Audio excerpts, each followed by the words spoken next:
Good morning, everyone. So let's start with another topic today, that is pollination.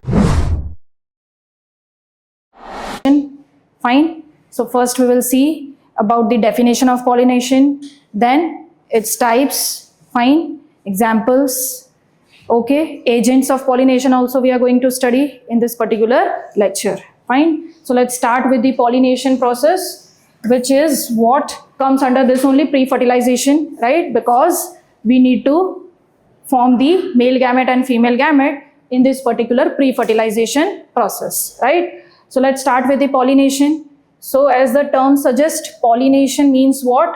The transfer of pollen grains, right? So here there is transfer of pollen grains from where to where? From anther to the stigma, right, of a pistil. Obviously, anther, which is a part of male reproductive organ, right?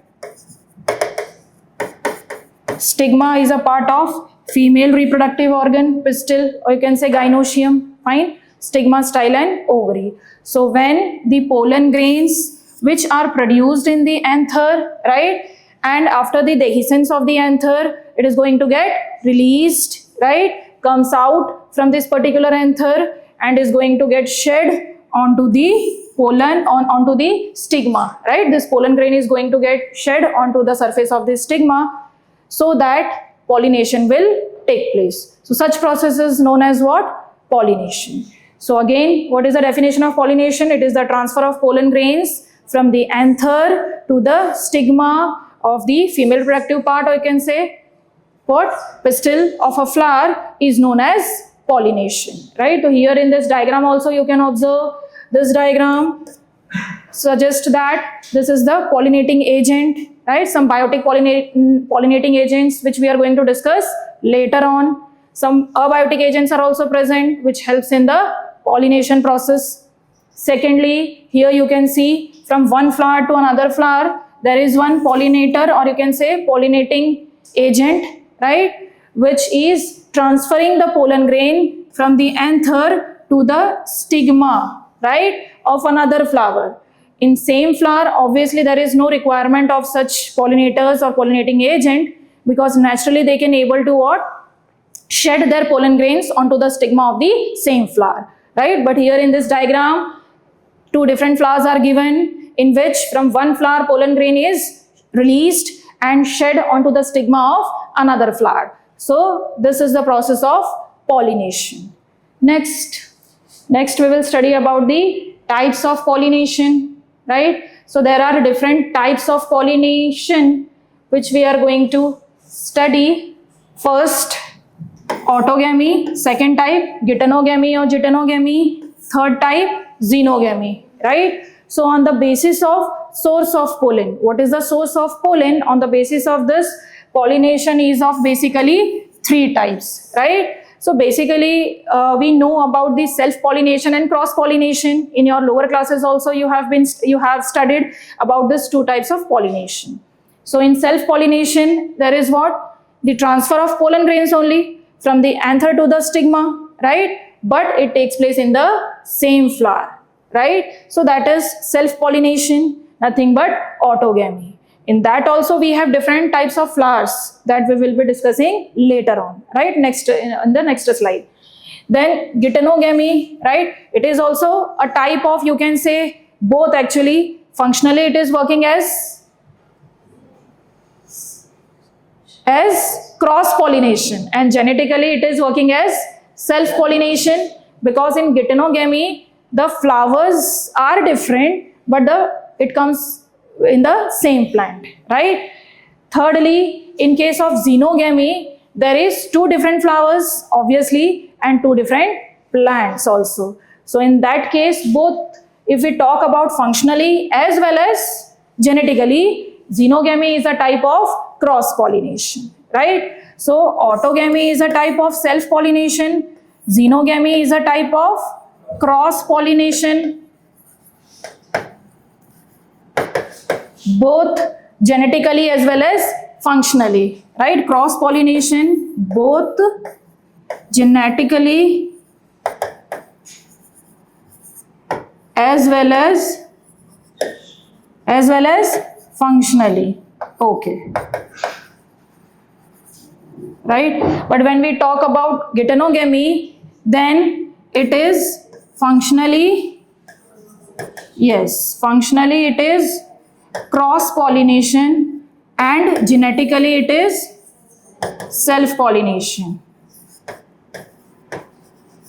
Right? Genetically it is self-pollination and functionally it is cross-pollination. So you need to remember these particular points regarding autogamy, geitonogamy and xenogamy. Right?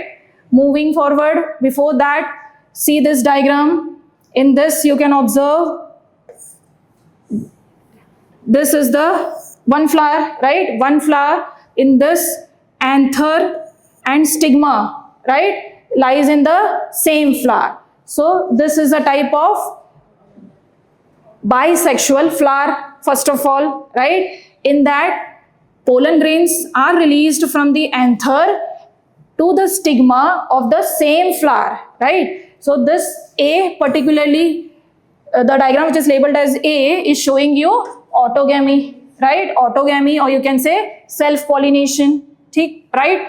Then in case of B, we have what? Different flowers, but the plant source is same, fine, but different flowers, that means functionally it is acting as cross-pollination, and the anther, or you can say pollen grains from the anther of this A flower, right, shed their pollen grain to the stigma of the another flower of the same plant, right, labeled as B. So genetically it is acting as what? Self-pollination. So in such a type is known as what? Geitonogamy, right?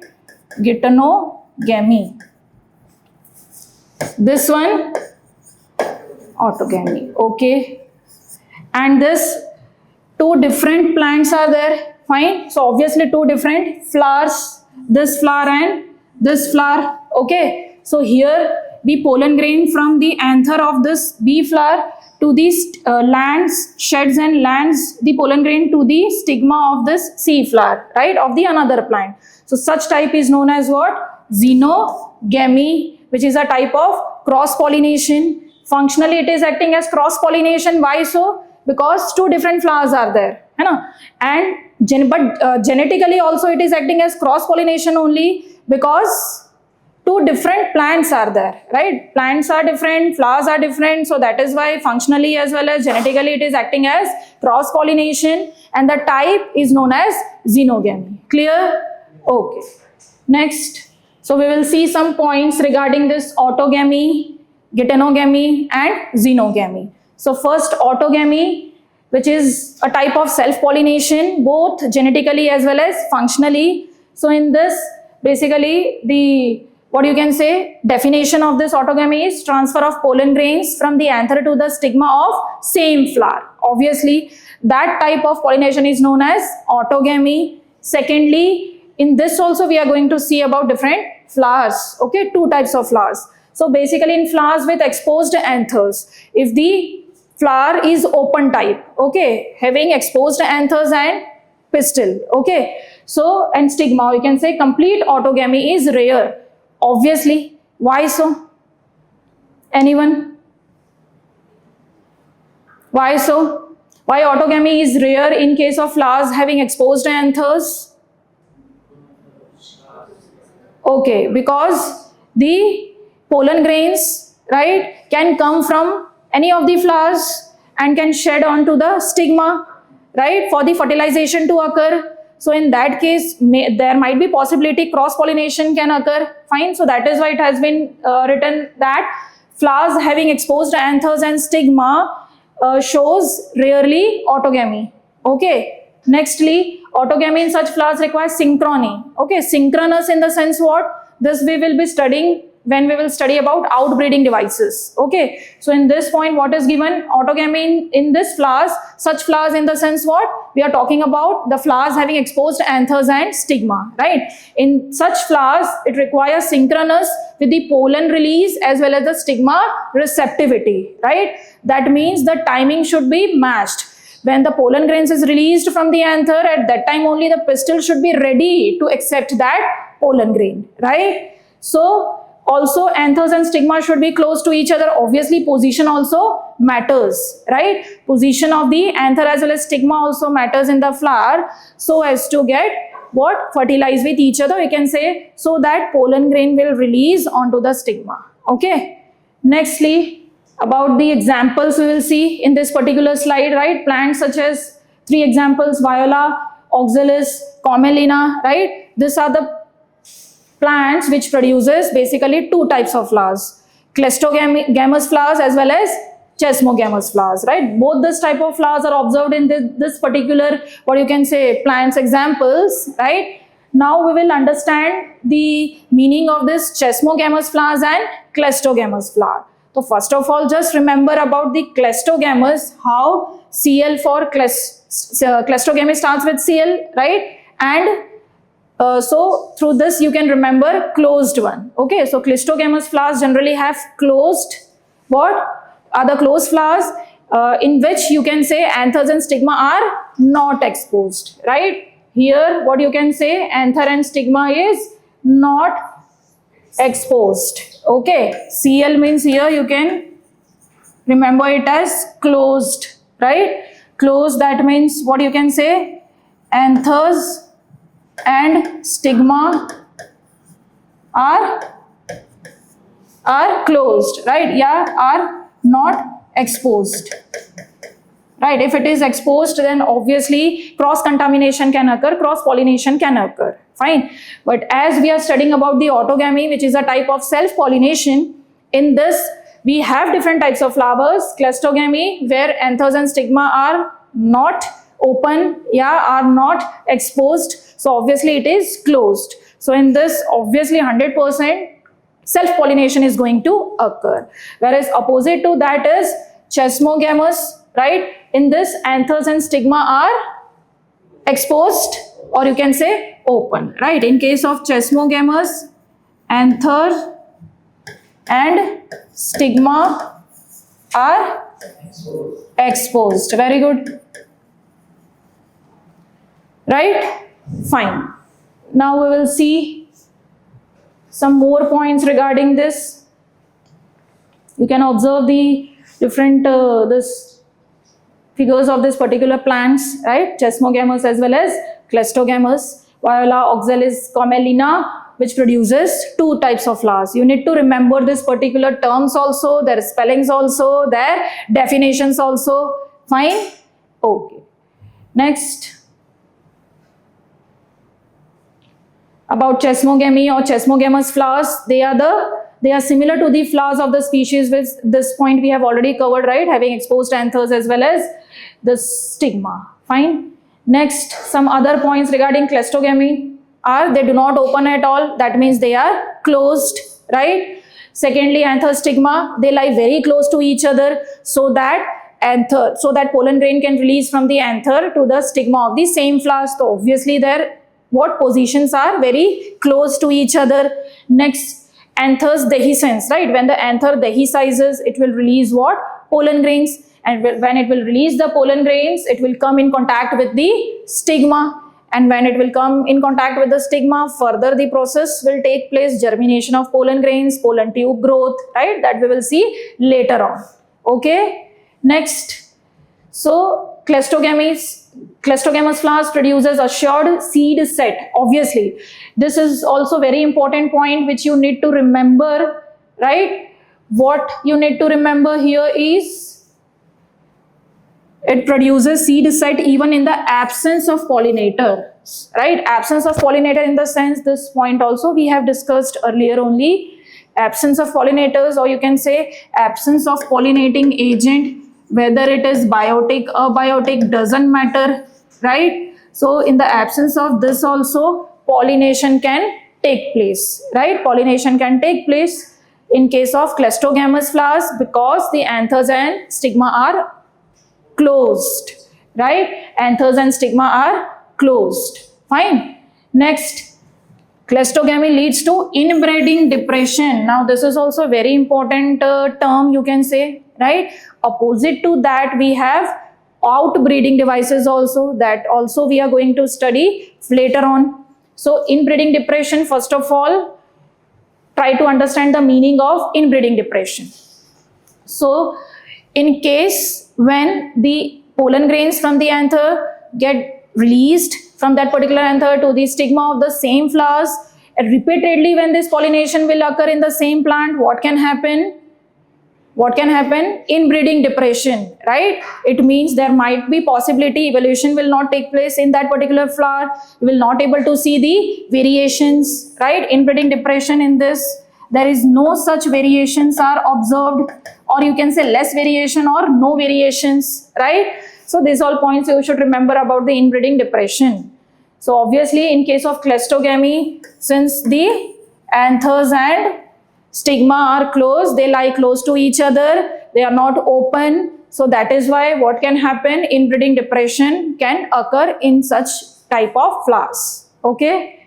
Next, geitonogamy. Fine. Secondly, geitonogamy, in this what we have already studied is that functionally it is a type of cross pollination, but genetically it is a type of self pollination. Genetically, it is a type of self-pollination or autogamy, you can say. Why so? Because they come from the same plant, right? Functionally, it is cross-pollination. Why so? Because pollination is occurring in two different flowers, right? So that is why functionally it is acting as cross-pollination. In this case, if functionally, obviously it will require a pollinating agent, but in case of main autogamy, there is no such requirement of the pollinators. Next, about xenogamy. So here you can see it is the transfer of pollen grains. Same pollination definition is going to remain the same. Just that you need to remember whether the plants are same or the plants are different, whether the flowers are same or the flowers are different, right? So in xenogamy, flowers are different only, but plants are also different, right? So that is why it is acting as functionally as well as genetically it is acting as cross pollination. It is a type of cross pollination. Okay, so you can see this particular what you can say description about this particular type of pollination. All three types of pollination is clear? Okay. Next we will study about the agents of pollination, right? Or you can say pollinators, right? Agents of pollination, or you can say pollinators.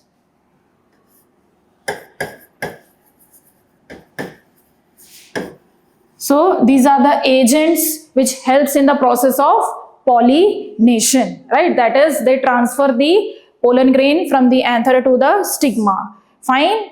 So that is with the help of pollinators, or you can say pollinating agents, in which we are going to deal with two types of agents. One is biotic and second is abiotic, right? So as the name suggests, this abiotic agents, that means obviously non-living factors such as what? Example, wind and water, right? And biotic agents, example, all the living organisms, right? Such as insects, birds, then bats, primates, for example, lemurs and all, arboreal rodents, which are the tree dwellers, okay? Then reptiles and all, right? Lizards and all. So these are acting as what? Biotic agents, which helps in the process of pollination. So these are known as what? Pollinators or pollinating agents. Fine? Okay. Next. Now one by one we are going to deal with both this type of pollinators, abiotic as well as biotic.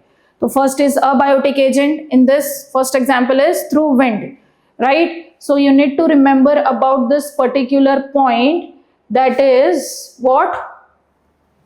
Anemophily. Okay. When the pollination takes place with the help of wind, by wind, at that time it is known as anemophily. This you need to remember as a MCQ point of view also. Fine. Next, it is the most common pollinating agent or abiotic agent, because through the wind, obviously, right, wind is everywhere, so the pollination could take place with the help of this wind. It can transfer the pollen grain from anther to the stigma through the wind. That is called as what? Anemophily. Next point, wind pollinated flowers have a single ovule, obviously, right? Also it may, and numerous flowers are packed as what? Inflorescence, so that it could be visible, easily, right? Next example, we have one example, corn cob, right? Here you can see the figure of this particular corn cob showing the tassels, right? Hair-like structures, which are nothing but your stigma and style, right? Acting as stigma and style. So this particular structure, when they wave in the wind, obviously the, what you can say, pollen grain can transfer onto this particular stigma, right? It can trap the what? Pollen grains. Fine. Next example is what? Main example, grasses. In case of grasses, the pollination is commonly done through wind. Okay. Fine. Next point, ways for the effective pollination. Now, these are some of the characteristics which you need to remember, right? About the pollination when it is done through the wind. So first point, flowers produce obviously large amount of pollen grains. Why so? There is some reason behind this, right? As the pollination is occurring with the help of what? Wind. Fine. So there might be possibility the pollen grains might get destroyed, right? Or it may carried away by the wind only. So it might not get pollinated, it might not get shed onto the stigma of the flower pistil. Okay, so for that reason, such type of flowers needs to produce what? More large amount of pollen grains, right? When it needs to be transferred with the help of wind. So this thing is common. Secondly, pollen grains are light in weight. Obviously, pollen grain should be very light in weight, because if it is heavy in weight, so it could not be carried easily by the wind. So second characteristics is that pollen grain should be light, it should be non-sticky, right? If it is sticky, then obviously it can't be transferred with the help of wind. So that is why it should be non-sticky. Thirdly, they often possess well-exposed stamens. Obviously, for example, in case of mainly chesmogamous type of flowers, you can say, right, which is having exposed stamens or anthers and stigma.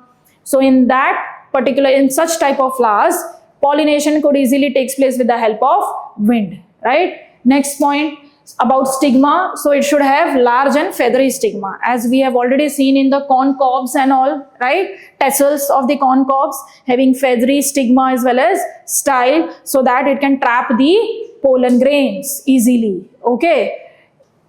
Next point about the water, right? We have completed about the wind. Second abiotic agent is water. So this also you need to remember, pollination by wind is known as what?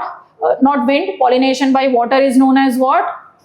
Hydrophily, right? Hydrophily, hydro means water, right? Water loving, or you can say the pollination when takes place with the help of water, it is known as what? Hydrophily. Next point, it is quite rare, limited to about 30 genera. These are just, you can say, some points, right, which you need to remember from MCQ point of view also. So mostly it occurs in case of which type of plants? Monocots, right? Monocotyledons or monocots having the single cotyledon, right? Next, some examples, Vallisneria and Hydrilla, right, which are found in the freshwater bodies. Okay, and second, next example is Zostera, which is also known as marine sea grasses. So in these three examples, you can observe the pollination is mainly done with the help of water, right? That is hydrophily. Fine. Now, in case of lower plants in the sense what? You can say some bryophytes and all, right? Mosses, Funaria and all. So in that case, water is a regular mode of transportation for the formation of male gametes, right? In case of, you can say, bryophytes and all. Fine. So distribution of some bryophytes as well as pteridophyte is limited because it needs water for the transport of male gametes. Fine. And also for the fertilization, as we have already discussed. Fine. Next, that example only we are going to see in detail about Vallisneria, seagrasses or Zostera. Okay, so in case of Vallisneria, female flower reaches the surface of what? Water with the help of its structure, long and this particular stalk-like structure, and the male flowers or the pollen grains are released onto the surface of water. Why so? Because the pollination is occurring with the help of water. So obviously on the surface water should be present, right? On the surface of the water, this particular structures are present for the pollination to occur. They are carried by water currents rich to the female flowers, obviously because it needs to transfer the pollen grains with the help of water. So in case of Vallisneria, the pollination is occurring with the help of water by this particular thing. Okay. Secondly, in case of sea grasses, female flowers remain submerged in water. Here you can see in Vallisneria, it is on the surface of water. In case of Zostera, or you can say sea grasses, the female flowers remain submerged under the water, right? Pollen grains are long, ribbon-like. These are, you can say, characteristics of the pollen grains when it is pollinated by the water, right? It is long as well as ribbon-like, carried to the water inside, because as these are what? Submerged under the water, inside the water, so that it can reach towards the stigma. So in both the cases, you can see water is acting as a pollinator or pollinating agent. On the surface, you need to remember Vallisneria. Submerged in the water, you need to remember Zostera or sea grasses. Okay. Here you can see these figures. Okay. In case of Vallisneria, on the surface of water, this Zostera submerged under the water. Okay. Next, pollen grains of most of the water pollinated species or plants, right? They have a covering, protective layer called as mucilaginous covering, so that it could protect itself from wetting. Okay. Since the pollination is occurring with the help of water, so it should not get destroyed, right? So for the protection, it has what? Mucilaginous covering around it. Next point, not all the aquatic plants, obviously, right? Not all aquatic plants uses hydrophily. In some examples, we can also see some other agents which helps for the process of pollination in spite of being that flower inside the water. For example, in case of water hyacinth, water lily, right? Most of the aquatic plants, flowers emerge above the level of water. Above the level of water, that means pollination through water will take place rarely, or you can say it will not occur with the help of water actually, right? So in such cases, some other pollinating agents are required, such as some insects, right? So that is known as what? When the pollination is occurring with the help of insects, it is known as what? Entomophily, right? Entomophily or anemophily.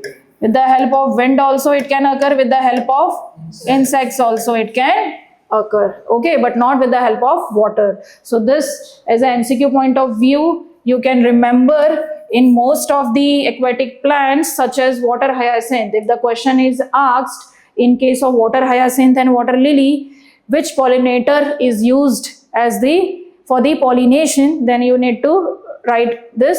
It can occur through the wind, that is anemophily, or it can occur through the insects, that is entomophily, right? But not with the hydrophily or the water. Fine. Next. Okay, one more point. Wind and water pollinated flowers are not very colorful, right? Now why it is so? The flowers which are pollinated by the wind or the water, they are not very colorful and they do not produce nectar also, right? Why so? Because obviously since the pollinating agent, pollinator is water and wind, so they are natural agents, you can say abiotic agents. They don't require any such, colorful agents and all, or some fragrance or some nectar and all, so that it could get attracted towards these flowers, right? There is no such, need for this particular flowers to produce the nectar or the, what you can say, some fragrance or the very attractive colors to attract the, pollinators. It could occur directly with the help of wind and water without any such attractive features or characteristics. Okay, fine. Next we will discuss about the biotic agents. So in this, as the name suggests, biotic, it means living, right? So when the pollination occurs, takes place with the help of biotic agents, or you can say living organisms, right? Like for example, some birds, reptiles, insects and all, bees and all, flies, right? So in that case, we require what? Biotic agents as a pollinators. So we will see some points. In case of majority of the angiosperms, or you can say flowering plants, the pollination is occurring with the help of this biotic agents, right? Second examples you need to remember. What are the biotic agents which are acting as a pollinators for the pollination are as follows. Bees, say butterflies, flies, beetles, wasps, ants, right? Lizards and all, birds, rodents, some arboreal rodents, tree dwellers and all, etc. Okay, now you need to remember this one more term, that is what? Your entomophily, as we have already discussed as an exception point when we were studying about the pollinator water, right? So in this pollination by insects is known as what? Entomophily. Obviously, when the pollination is done with the help of insects, that is known as entomophily. When it is done through the wind, it is known as anemophily. When it is done through the water, it is known as hydrophily, right? So particularly bees, this also you need to remember as an MCQ point of view, as a statement also, right? And as a directly like MCQ also, right? So particularly bees are the most common biotic agents which helps in the pollination, right? Next, flowers of animal pollinated plants. Obviously they are adapted for a particular species of animal only, because they only show some characteristics so that it could get attracted towards those flowers. So these are, you can say, adapted for a particular group or species of an animal. Okay. Next we will study about the characteristics, or you can say features of the insect pollinated flowers. They are what? It should be large, it should be colorful, so that it could get attracted. Okay. So that it could attract those bees, or you can say biotic agents. So it should be how? Large, colorful, having shows some fragrance, rich in nectar. These are the most important characteristics of the flowers which needs to be what? Pollinated with the help of biotic agents, right? Next, nectar pollen grains. These are acting as what? Pollen, or you can say floral rewards for the pollination, because it is used to attract what? The bees, or you can say any butterflies or any biotic agents, insects and all. Okay. Secondly, small flowers form inflorescence. Obviously, in order to be visualized, it needs to form what? Inflorescence. Arrangement of the flowers should be such, it should be visible at least to the insects and all, so that it could pollinate those flowers. So these are also some points. Next, the flowers by flies and pollinated by flies, beetles and all, they secrete what? Foul odors. These also you should remember as an MCQ point of view, right? It may come under some, you need to find the correct or the incorrect statements, right? In that, it can be asked that the flowers pollinated by flies and beetles secrete foul odors in order to attract what? This particular biotic agents or animals. So this statement is actually true, right? Basically flowers secrete what? Or you can say produce what? Nectar, right? And some smell, like you can say fragrance, fragrance is good. But in some flowers, okay, some flowers, to attract these flies and butterflies, they are producing some foul odor, right? Bad odor, in order to attract those pollinators. Okay, so this statement is also true. From your objective point of view, you should remember this point also. Next point, pollen grains. About pollen grains, it should be generally what? Sticky, right? It is sticky. There is advantage of this particular characteristic is that if the pollen grains are sticky, then easily the insects could what? Carry those pollen grains, right? Pollen grains will get stick onto the surface of the body of that particular pollinators, and it could transfer those pollen grains to the stigma. So that is why the pollen grain should be what? Sticky in case of the entomophily, right? But in case of what? Anemophily, it should be non-sticky, lightweight. Okay, fine. Next.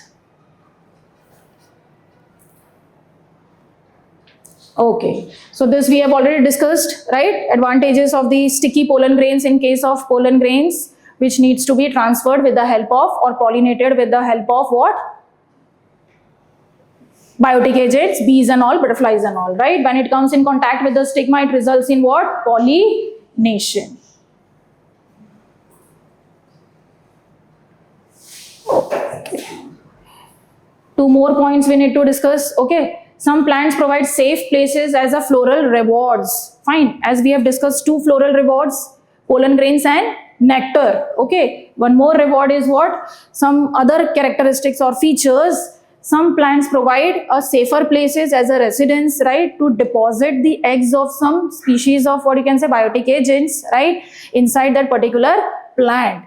For example, two examples we'll see: Amorphophallus, which has the tallest flower. Okay. Then secondly, moth species, fine, which lay its eggs inside a plant called as yucca plant, right? So here you can see the mutualistic relationship between a moth species and yucca plant, fine, in which they complete their life cycle. They could not be able to complete their life cycle without helping each other, right? They are helping each other in order to complete their life cycle. So the moth deposit what? Its eggs inside the locule of the ovule of that particular yucca plant flower, okay? And the larva, fine, the larva, what it is, the flower gets pollinated by moth. How moth is helping the plants? By pollinating it, okay? And how plant is helping the moth? It provides shelter, right, for its young ones, yeah, eggs, so that it could come out as a larvae, right, when further formation of fruit will occur. So this is the what you can say mutualistic relationship between a moth species and yucca plant, which you need to remember. Okay, fine. Just a small point which you need to remember, which you also need to remember, is that about pollen or nectar robbers. So these are what? Many of the insects consume pollen grains, or you can say nectar, right, without what? Actually doing the pollination. So in that case, they are acting as what? Pollen robbers or nectar robbers, right? They take the nectar, they steal the nectar, or you can say pollen, but without actually carrying out the pollination process. Okay, so with this we have completed this particular pollinators, or you can say pollinating agents topic here. Thank you.